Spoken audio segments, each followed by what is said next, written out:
Do you ever wonder what the connection is between the physical and the spiritual, or why you might have chosen the form you are in this life? If you are, you're in the right place. This is the ZoliArt Montana podcast. My name is Linda, here with Zoli Althea Brown.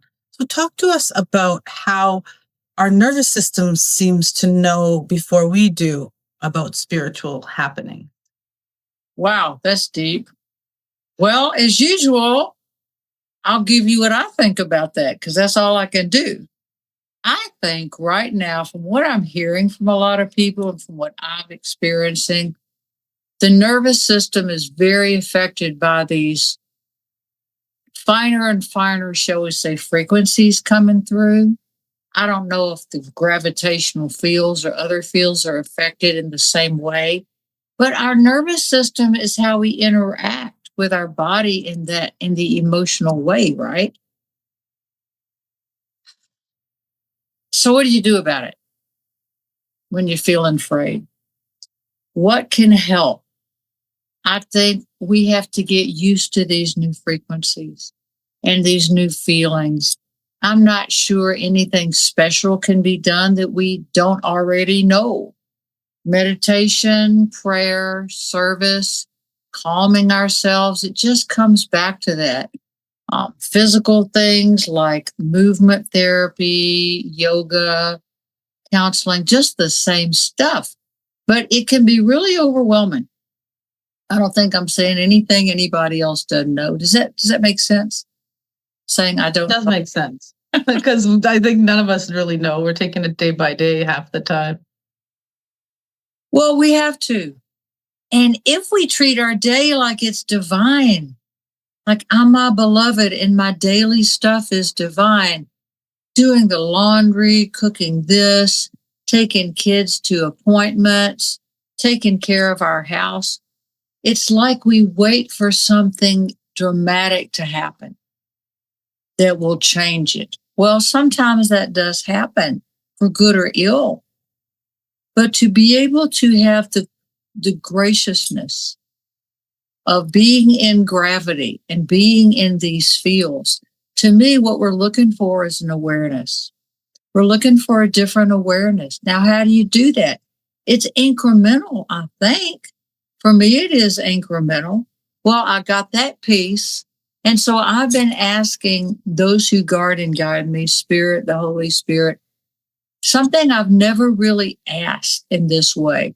What is my next piece in service? Now that there are apparently, from what I hear, different higher frequencies coming into us, and we have the potential for more awareness. If that's so, what do you do with it? To me, what is next that I can do something about? That is my question. And I think these things, it doesn't come all at once. It's in increments. And there's patience connected to that. There's timing connected with that. We're in time and space. I mean, our brains, our hearts, our nervous system, this is how we come here to experience it. And we keep trying to get away from it and get out of it. I drive myself crazy when I do that. Going to sleep at night, sometimes my monkey mind just is going. But things come and go. And being a crone and older woman now, I've come to understand, not always do it, but to understand that these are cycles. Everything is a cycle. And it happens in a cycle. And I think there's great understanding that we can gain from that. And what I mean is maybe a comfort, not be so hard on ourselves. Yeah. And what's wonderful about that is it's different for everybody. It's almost as though everybody has their own little piece. So the whole big mess of things doesn't have to feel so overwhelming. Yeah, there's a lot in that statement. I think that's what's called a personal density. You can be in a grocery store and say there's 100 people in there. Each person can be in their own density, but we share a shared reality and we share a dimension. We're in the fourth, sometimes the fifth, definitely the fourth dimension. And the way that we do that is through community. the community of souls. We come in to experience this. There is really just one human soul, and that's everybody that's ever lived, ever will live. It's a very thick electrical magnetic piece that is divided into these little individual densities that our soul sends us in here to life to try to understand and to bring that understanding back into the God. That's my take on it. Beautiful. And it brings me to such a place of peace and calm, because I feel like I don't have to fix everything that's out of control that I see around me, or things that are upsetting or I don't think are right. All I have to fix is, or all I have to worry about is what I'm doing with myself. And then when you talk about your daily life, that's exactly what you're doing. Is if you're connected to all of this around you by working on yourself, you're affecting what's outside of you.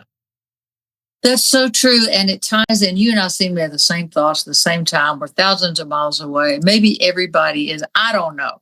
But I've started thinking, what are you upset about, Zoli?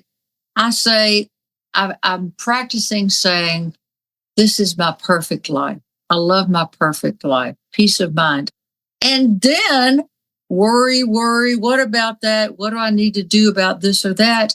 And I'm getting a clearer picture that these are externals. And I can choose, if I were that conscious, what to think about it, feel about it, how to react and respond to it. Most stuff we don't have to have anything to do with, but aren't we overwhelmed with information? That's just the times that we're in. And that also is a cycle.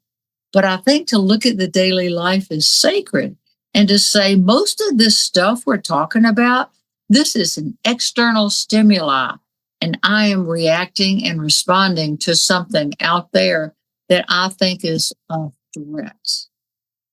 There's the freeze, flight, fight stuff. And it's the standing in the back of the cave, with the cave bear coming in. We freeze, flight, and fight. And I don't think that goes away. That's the limbic system, I think. Y'all correct me. The nervous system, certainly. But we are just programmed to do that. We live in these, Neanderthal, Denisovian type body. We're still in that. And I don't know if or when that'll end. Now, the masters don't do that because they have learned to come on top of their emotion and to talk themselves out of things. I would think now, as if I know, right? You're asking me as if I know. But they've clearly gotten out of that emotional reactivity.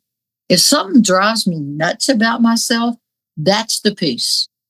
That's it right there that you've hit on, is what am I reacting to or responding to, or is it even any of my business? Probably not. Not often the case. We get all panicked and up in arms about things that really have no bearing on us. I think a lot of it has to do with what's happened before. Remember how the praying mantis people, those 30-foot guys, came into my space and told me that they have no past, but our present, what we call our present, is a combination of our past and our future. Well, all of that freeze, flight, fight, that comes from memories of our past. What's happened before? Should we ignore it? Probably not. Dr. David, the therapist Tom and I use, says you can have PTS, not the disorder, but post-traumatic stress, and it's not such a bad thing because it makes you aware and sharp. It makes your situational awareness increases. That's the good side of the icky things. But there's good and icky to everything, right? I think this just gets down to being aware. How do the masters do it? How the heck do you do it? How did the master Jesus do what he did? Are you kidding? Well, he had been through thousands and thousands of lives as we're working towards. That's why I laugh when somebody says, "This is my last life. I'm not coming back." Oh, okay. You will, but that's okay. I get that. I know what you're saying. It's like, man, this is too much. I get that. I'll let y'all have that one. But how did he do it? He did it by turning within and then allowing that outside that we call outside to be his within, from him through me to them. I think that's a piece of how he did that. That's how I look at ZoliArt, my service work. It comes through me, comes out to whomever is listening. All four of you. I have no idea. I don't know. I'm detached from that. What I know is that when things come in, and if we feel the need to express it, what do? Is that in our heart? If it's in our heart, if it's good and decent and kind, or something that needs to be said, might be a little harsh, it does what? It comes out of our fifth chakra. It comes out of that. Or it comes from there and comes down. The ability to communicate, numerology, that's the number 3. That's Mercury, that's Gemini. My friends I know who are Gemini, they never shut up. They're hysterical.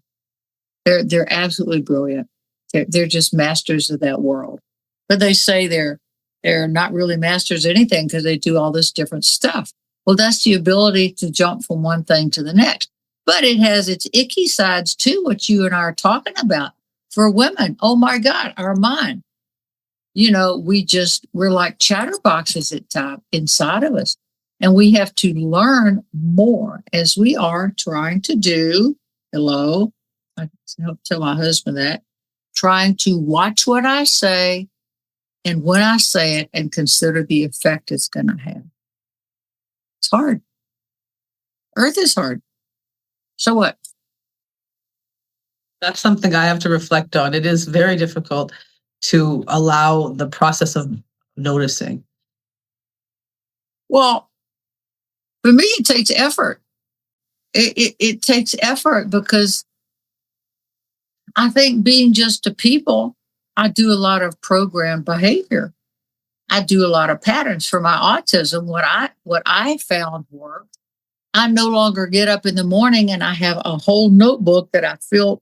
I used to fill things in. I'd number it. I'd write down everything I ate. I wrote everything down. It was my connection of my brain to the external world. I don't do that anymore. But I do have patterns that are gentler to keep me in line during the day. And when I come home, I went to town today. When I come home, I find myself coming through the gate saying kind of spontaneously, I like that. Thank you for bringing me home safely. Who am I talking to? I don't know. Gumby? I don't know. But I'm just expressing gratitude. That's the perfect life. So if I am in gratitude, my mind isn't ruminating all the time. And that goes back to, like you said, about the self-care practices that we know, the things that bring us calm, the meditation, those types of things are what we need, but we don't always remember. And even something as simple as breathing practices, it seems that we don't even notice that we need to be aware of that. Yeah, and that comes and goes too. I think not to be hard on the self is important. To say, you know what, I'm going to go out in the morning if I can, take a couple deep breaths, or during the day, I'm going to remember catch my breathing. I'm getting better at it. I'm not there yet, but to get some good belly breaths and to bring it up. I don't know. There are people that actually know how to tell you to do that. I'm not one of those people. But I think the breathing is important. It tells the body that I know you're there. Sometimes for me, I'm just doing and going, and I think, am I aware of what I'm doing? No, I'm not. Well, thank God for these patterns that take over in our life. If you're a parent, as you are, you're raising 3 boys when they were younger. You had to have patterns and schedules, especially because it's a discipline. A discipline is being a disciple of self, of the higher self, where you're trying and you're doing the best that you can. Do the best you can, send them to the therapist when they grow up. I mean, duct tape, what can you do? That might be the best parenting advice I've ever gotten is to do the best you can and send them to therapy. Because when you love them, Watch them grow. You can't do everything for them. They're going to make their mistakes. You're going to make yours. How can you do anything differently? Our problem is we look at our mistakes as these crises like, oh my God, I have ended the, first world here or something. But we do that out of guilt, shame, fear, whatever, mace, money, addiction, sex, and ego, the things that bring us into icky behavior. We all have this in us. We just do. And it's really comical to me to watch someone in the media who is doing one of those base things. They're demonstrating for everybody else what happens if you can't control yourself. And you do that in public. Everybody's got a phone.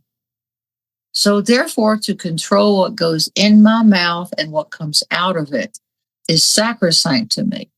And I've gotten better at that. When I was younger with autism, I couldn't even talk. I'd think of something, it wouldn't come out of my mouth. And then I got that sheet of paper that had all the little faces on it, the emojis. I was like, those are emotions? You got all those? Wow. For about 5 years of that, then I started scaring the hell out of people. I'm just staring at them because I realized they're making an emotion I can recognize. But that's a phase thing. But that was my path and my journey. Everybody's got one. That was my personal density. What's in myself? How am I experiencing that? So however you're experiencing that, you will meet other people that you feel, we say, well, I'm connected to that person. Maybe our brains are similar, our densities are similar. I don't know. It's usually love, other lifetimes, other places. We have these huge families and sometimes we come back together. So much wisdom in that, and allowing into your life those who are meant to be there. Oh, that's a hard one. Because I've mentioned this before, that relationships appear. I heard the explanation, relationships have seasons. God, that's painful. Well, that person's out of my life. Did I do something? Did they do something? No, you are different people. I think from the time we're children until we grow, we're supposed to become people we don't even know. And when we do that, how can we have the same people in our life now if you grow together and change together? That's pretty cool. That happens sometimes. My husband's got members of the military. He's got the phone he's had for 30 years, same phone number. Got hundreds, if not a couple thousand people in there because they have shared values. What values do you share with another person? Well, we did all this together in stressful times, and we still remember and share those values now. That's what makes friendships continue. But I think the Ho'oponopono prayer is synchronicity. I love you. I'm sorry. Please forgive me. Thank you. To say that towards those people that are out of our life or we are out of theirs, that you don't owe me, I don't owe you. And I sometimes have a very hard time with that. But so what? Yeah, that's such a beautiful and simple way. It's just an easy prayer to say, especially when you still have those conflicting feelings or some animosity, because it's just kindness. It is kindness, and there's all kind of things affecting that. There's your numerology chart, your astrology chart, your Vedic, your this, your that. There's all kind of stuff that just takes over when we're unconscious. And once we become more conscious and grow and change, we can observe the patterns that are available. Example, I am in a 2-month. The 2 months says, you ain't getting your way. It's 2. It's you plus this and that. So I've had the experience in Missoula, driving around town. As I've mentioned, we have 5 or 6 bridges over the Clark Fork River. To get from one side of the town into the other, from the north to the south, you've got to go over a bridge or you're swimming. You ain't getting there. I have historically this whole month made so-called wrong turns and ended up in huge traffic jams. Now, why am I doing that? Now, I've come to an understanding that I think I don't make any mistakes like that. Let me explain that, because that needs some explaining. If I'm doing that, maybe there is a so-called reason that I don't know. But once I looked at my numerology chart, I'm in a 2-month. That means do what? Sit on your hands, Zoli, be patient. It's a patience thing. And so we move through these big worldly cycles. The outer planets are huge. They take a long time to transit. They're slow moving.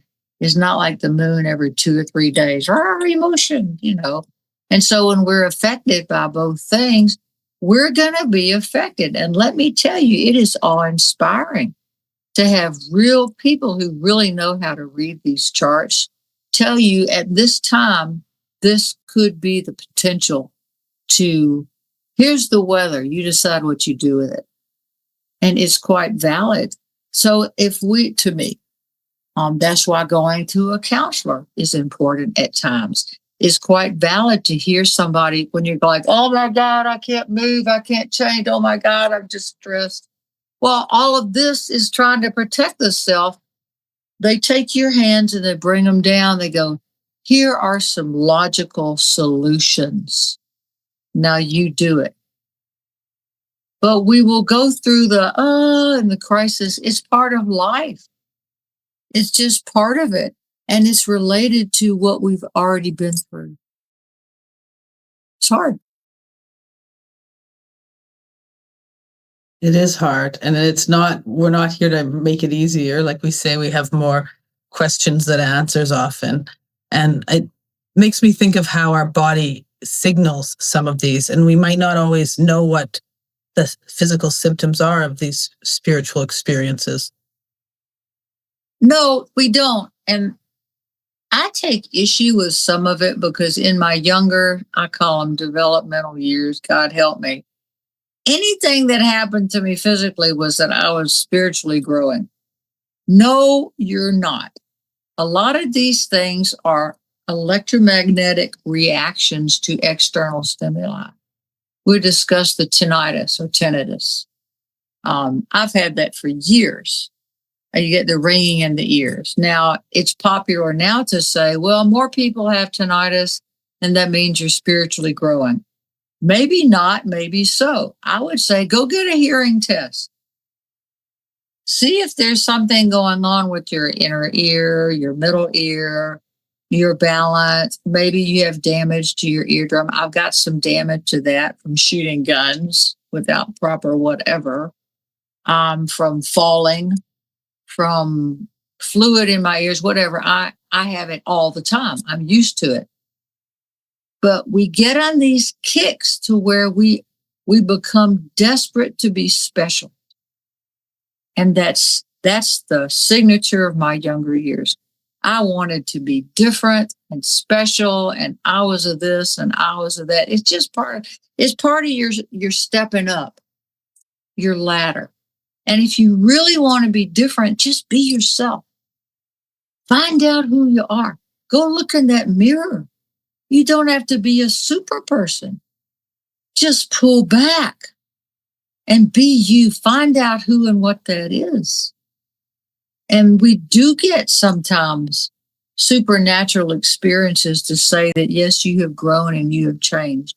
But I think a lot of it is the electromagnetics, the shifts, the body shifts that are happening. And we will get on these copyholic patterns to where somebody's having this and they appear to have grown. So now we're going to have it. I don't know. It's a mess. It's kind of funny. Yeah, it's interesting to know what's psychosomatic, what's actually spiritual. Like, for example, why do people go crazy during full moons? Well, that's why I call it lunacy. Now, I will back up a little and say sometimes I've experienced getting toning in an ear, and I think, well, maybe that's an answer to a question. It could be. So it's not all black and white.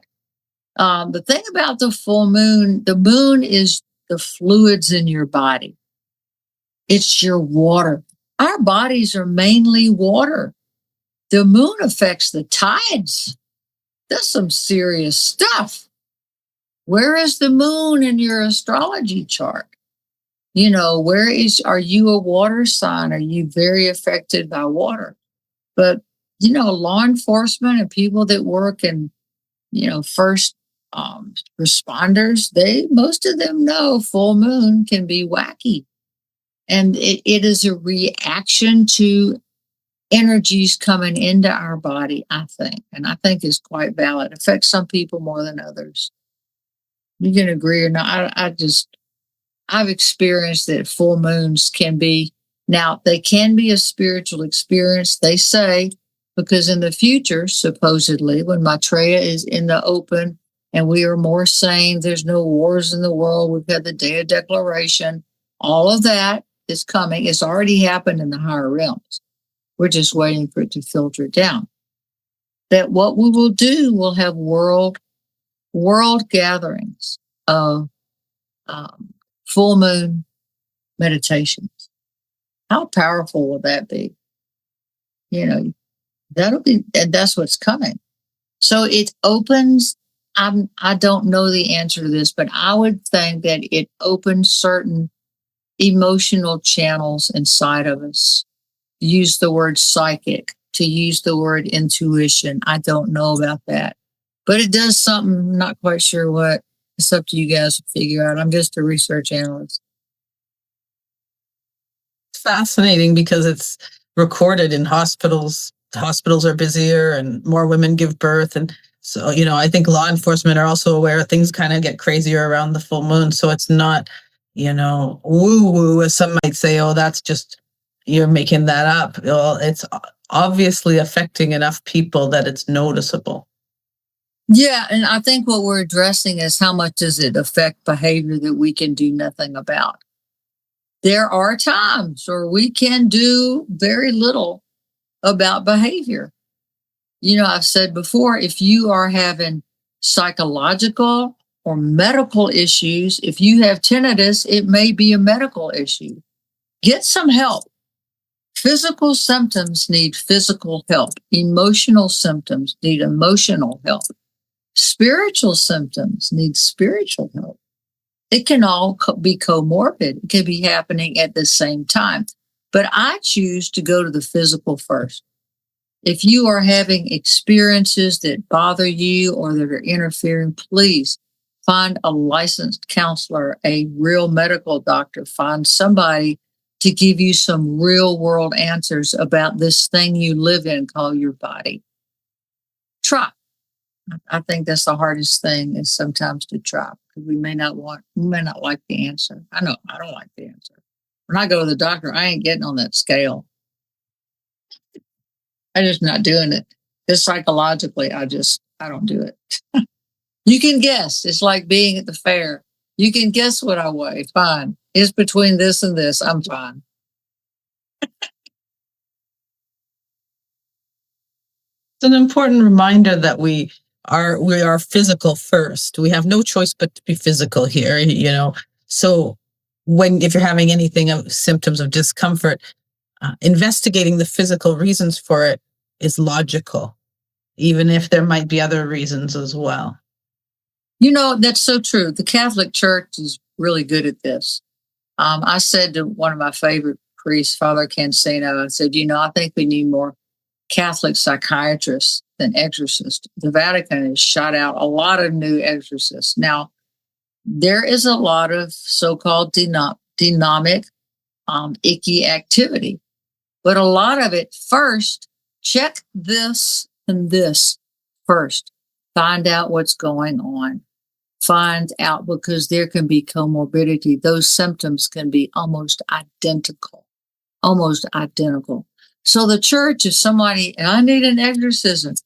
You need a med checkup. Get some blood work, talk to your doctor, get a psych check. psychologists, psychiatrists, what you need, get help first. And many, many times that's the answer. So there's nothing spiritual or exciting about it because we want to believe it's something out there. And sometimes we just want to feel like, let something take over. God handle this. Well, I say that sometimes too, Lord, fix this. Jesus, help. I need you to fix this. Now, clearly, I'm not sitting back and numbing out. I'm going, I've done 51%. Now I need help. And supposedly, I think this is really cool. Supposedly, you will get help after you've done 51%. You'll get a lot of help because we're here. We have this sacred thing called free will. And the masters will not infringe on that, your guidance. They will not infringe on that, so-called aliens. We are a free will planet. You are not allowed to come here and mess with people. We do that to each other. And look at the consequences. So definitely seek help first. I know we say that a lot and it's not very exciting, but I think it's very, very important. It is important also, I think, because I've been in this place where I don't see help around me. So if I hear over and over and over again to seek help, even if we're repeating it or to just try a little bit, there's times in my life where I didn't believe that I could seek help. So hearing it is just like that little tiny golden thread that I need to keep going, or to say, you know what, even though I've asked for help and not gotten in the way I thought, there is still help out there, even if I'm not seeing it right now. Yeah, and that's a very serious thing. Not everybody has access to psychological, medical, whatever kind of help. You just don't have it, especially all the time. But there's other ways. There are people to talk to. The internet is a huge resource. It is huge. And I think we're stronger than we know. We're a lot stronger than we know. And sometimes what we're asking for is going to take a little time. But I think what's important is to ask and to keep asking, say, Spirit, put me in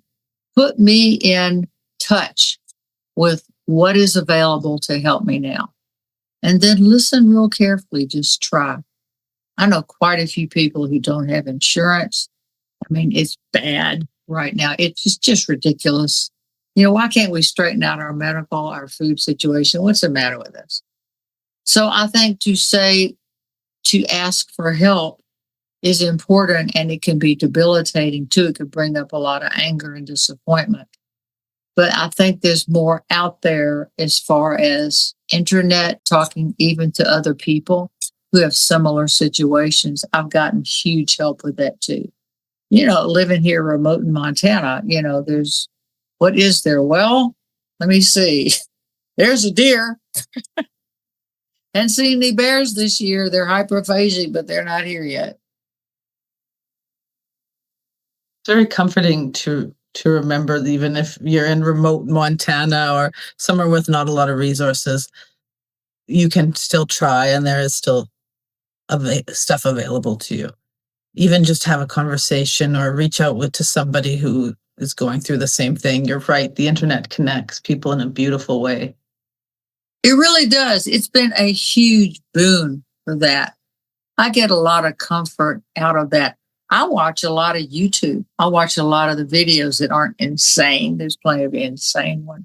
But we all share these same emotions. And we really do share a limited number of problems, all with different faces on them. But if you get 100 people together, you're going to get 100 people to connect in some way. And maybe that's the purpose of all this, is to connect us more. I have huge compassion for that.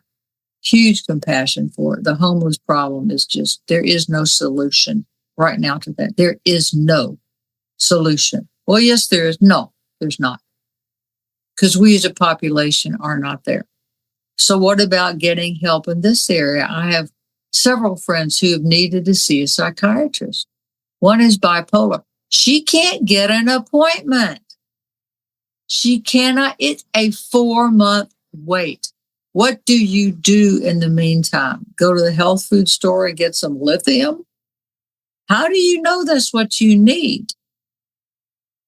So she said, this one person, she said, I'm managing, I'm doing this and that. I've learned certain foods, certain this, and certain behaviors to avoid.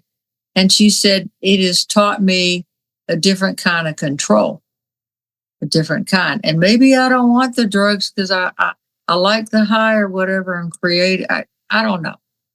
I'm not a doctor. I don't have answers to that. All I can do is share experience and say, if no matter what you're going through, there are plenty other people going through something that has the same emotions as that. And sometimes that connection to those others is like the lifeboat you need when you feel like there's no other option. You can hear what other people might have ideas or just camaraderie that you didn't have before. Yeah, that's the heart. That's the human heart. And it's the camaraderie. I don't think we should get 100% of our social stuff on the internet, but maybe that's all you got. And so what? That's way off to one side. The other side is to be out and social all the time and you have no inner time. How do we balance this stuff? I don't know. It can drive me crazy with what you're supposed to do, what you're not supposed to do. I don't know. I just don't know. But I get back to it that our daily life, if we can develop something in our daily life that gives us peace of mind and comfort, it's not going to be perfect. We're all going to have issues with the modern world. Money, addiction, sexuality, ego, we all have that in us. I went through that thing a couple months ago. I had to totally restructure my finances. It was weird. We restructured ZoliArt. I said, wow, well, that's what this feels like. Yeah, that's what it feels like. I'm still here. I still got my silly costumes, my drawer full of grease paint, and all my cheap earrings. I still got that shit. It doesn't matter. But what's matter is that we move through things and we get stronger. And a lot of this is about getting stronger to be more courageous. So I am asking Spirit these days, and this just came out of my mouth the other morning. What am I supposed to do next? What am I working on? And I see this in a different way than I've seen it before. External stimuli will be what it is. The world's still going to do wackadoodle stuff. Me, people, whatever, we're going to be emotional. And we are aware that we are emotional creatures also. But we share this stuff. We do. We have the same emotions. We have the same desires. We want the same things in life when it gets down to a basic level. We don't all have those things, but we want that. And that is partially what moves us forward and is also partially what holds us back. So I think it all gets down to that peace of mind and finding something in your home situation, in the daily life, if you can, to find something to give you enough groundedness to where you can calm yourself and make some good decisions, maybe some hard decisions, maybe some better ones. And to know this too shall pass. It all does. So much inspiration in that, because we really do need that peace of mind. Otherwise, we aren't able to see that it shall pass and we get just stuck in the moment. And it's not a place that's comfortable or healthy to stay in. No, it's not comfortable or healthy to stay in that. In recovery work, we call that stinking thinking. We get in this big negatory space and it brings in plenty of other negatory spaces too. So we do have to practice that. And that is a discipline of how do we control our thoughts? How do we do that? How do we get out of the emotional worry? And we're living in this hole of worry. It's a pattern. Sometimes I get stuck in it. I'm no different than anybody else. I have had the time to do this work and to learn from it and hopefully be able to put out a sense of camaraderie that you are not alone. None of you are alone. You may think you are, but you are surrounded with dozens of beings. As I look around the ZoliArt studio right now, there's a guy sitting over here and he's going through all of my little cheap earring drawer, and I didn't see him before. You packed with things. There's all kind of beings in here. Our house fairy did some funny stuff the other day. Sophia the cat, who's now on the other side, came up and Tom said, "Thought I saw Sophia." I said, "Well, if you thought you did, you did." She was trying to tell him that we had a leak in the basement. Okay. We found that out later, but she's like, "Hello." We want things to be lighter. We don't want to take things so heavy. I'm not good at it. My husband's a lot better at it than I am. He has a Gemini ascendant. Oh my God, he's hysterical. He's absolutely light and funny and hysterical. I'm not. I told him when we got together and we're going to be a couple, I said, if you want me to go out there, which means out of the house and do stuff, you have to take me because I will not do it by myself. I'm a rather serious person. And he looked at me like, at that point, he didn't really know me. I don't think he believed it, but he's just lighter than I am. He has a need for travel. He has a need for a lot of social. It's delightful. My daddy and mama were like that too. I was like her. I am like her in so many ways. And Tom is like my dad in so many ways. But I think we tend to marry people who are similar to our parents because for good or ill, we know how to do that. Oh yeah, that's kind of weird, but mom did that. I know how to do that. We're all strange. We are all strange, and it's important that we have people in our lives that are lighter and that lighten up our life and bring joy and fun to it. That's so true. You think about when kids are excited, what do? They jump up and down. They're leaving gravity. Gravity's deep. I say that's what's wrong with humanity is gravity. It holds us here into reality. You will stay here and figure this shit out. You will stay here. But kids leap. They leap into the air. Oh, we do. We're like, woohoo, whatever. Trampolines. I don't know how we change any of this.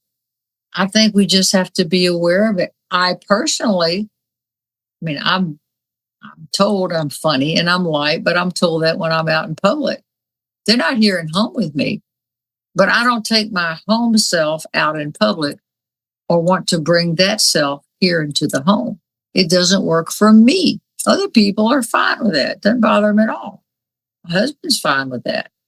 But he's 6'4", 250 pounds. He's, when you go in public, you're a prey animal. You kind of have to protect yourself differently. We won't get into all that. That gets heavy. That gets heavy, right? Get into my simple awareness talk, yeah. It feels like the talks we have on this podcast and on the radio show are reminding people of the love and the kindness so that we don't always go back to what's heavy. Oh, it is. A while back, we talked about the joy muffins, about giving yourself a little joy muffin, just something light and fun, and to be kind to the self. And maybe just practice taking, and I'll do this too, just take one thing that's bugging you, and how can you lift yourself out of that? What's the one thing to be kind to yourself, to treat that little inner child in you with kindness? I'll give that a shot. I'll let you know how it goes. And I'll do the same. Thank you so much, Zoli. Thank you, Linda. Take care, everyone. God bless.